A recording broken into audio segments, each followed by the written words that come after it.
Hi guys, it's March 23rd and this is Stevey Checkers. My goal with this channel is to provide you guys with a little bit of due diligence to encourage you to dig deeper. This is not an endorsement to buy or sell.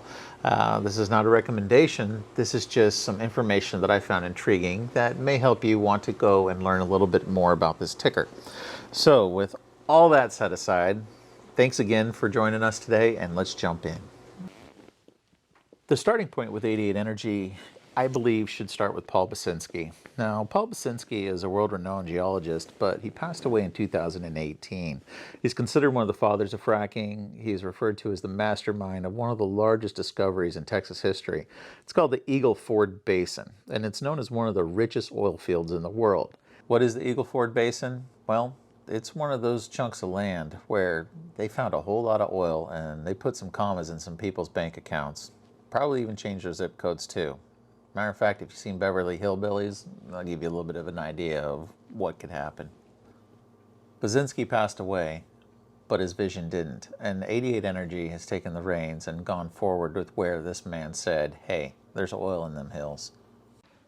In this letter dated April 5th, 2018, 88 Energy thanked Paul for his services and also demonstrated that he was the lead guy for the HRZ unconventional play that's now known as Project Icewine.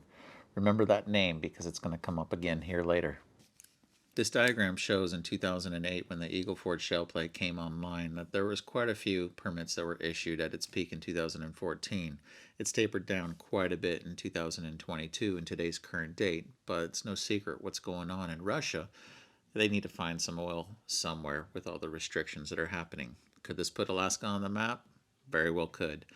The amount of barrels of oil that have come out of the Eagle Ford shale play since it started in 2008 are roughly 3.3 billion in the 13 years. Now 3.3 billion is a big number, but considering the amount of oil they might have in Alaska, that could be chump change.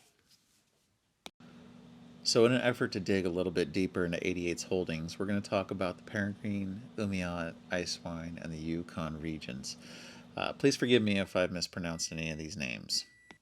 Project Peregrine has 195,000 acres at 100% working interest.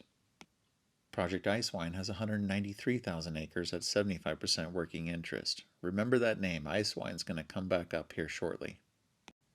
The oil field has 17,000 acres at 100% working interest, and the Yukon oil fields have 38,000 acres at 100% working interest. If you're keeping score at home, you're looking at about 444,000 acres that 88 Energy has control over with the majority of the interest.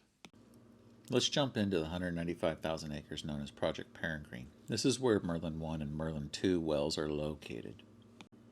A notable fact of this map is take a peek and see who 88 Energy's neighbors are.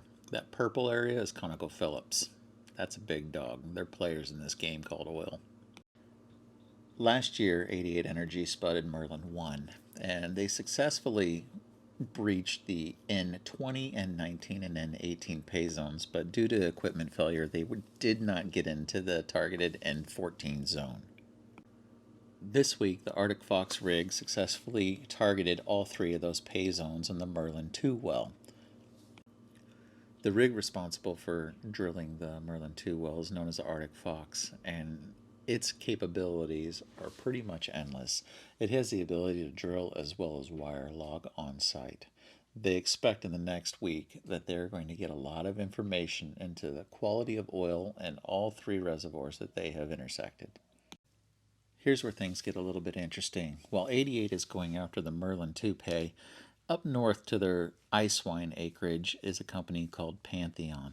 And Pantheon has just discovered in their Talitha-A well that they have got a significant amount of oil that they have just found.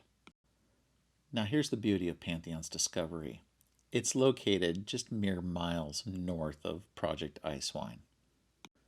With Pantheon's findings, I think it's safe to say you can go all Oprah and say, you get some money, and Icewine, you get some money. Everybody gets money in this play.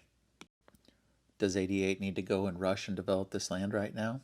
No, I think they're sitting back letting Pantheon do all the work. They know what they have, they know what's there. Let's go back and revisit the Umiat location. There was a recent report that was done by a Dr. Paul McLaughlin. Apologize again if I butchered your name, but he is a respected geologist, and he seems to believe that there could be a proven 3 billion barrels of unrealized pay in that Umiat region. This is where things get a little bit interesting. Ole Mortensen joined 88 Energy at the beginning of the year. He had a previous engagement that prohibited him from joining earlier because he had to spend a month with a company called Bardak Gold.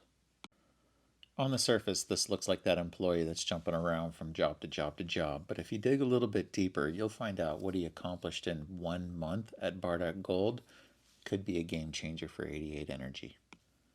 It appears in the month of December your boy Ole might have orchestrated the purchase by St. Barbara to buy Bardak Gold, and they did so at a cost of about $157 million, and that gave a value of 53 cents per share. In all fairness, Bardak Gold's sitting on about 290 million outstanding shares. That's a significant less amount than what 88 Energy is currently sitting on with 15.89 billion outstanding shares. A couple of things to note that I did not mention earlier is 88 Energy is also sitting on zero debt. They've also purchased an oil field in Texas that is producing oil, and I believe the revenue is right around $10 million a year, and they've got a majority working interest in that.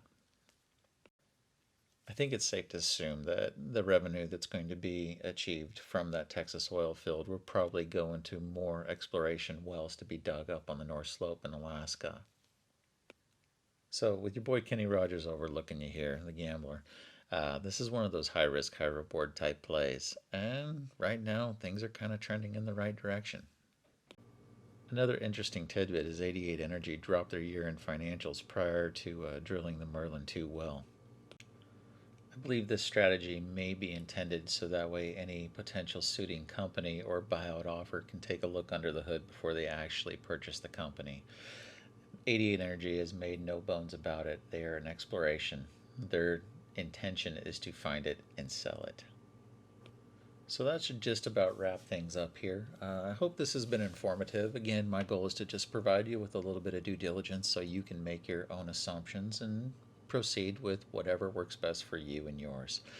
If this has been helpful, I would really appreciate it if you'd subscribe to the channel and maybe even pop a share for me.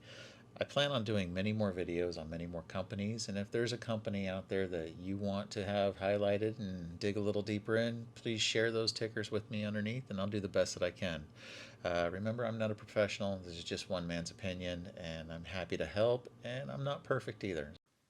So with that, I will leave you with take care, keep studying, keep digging, keep researching, and have a great day.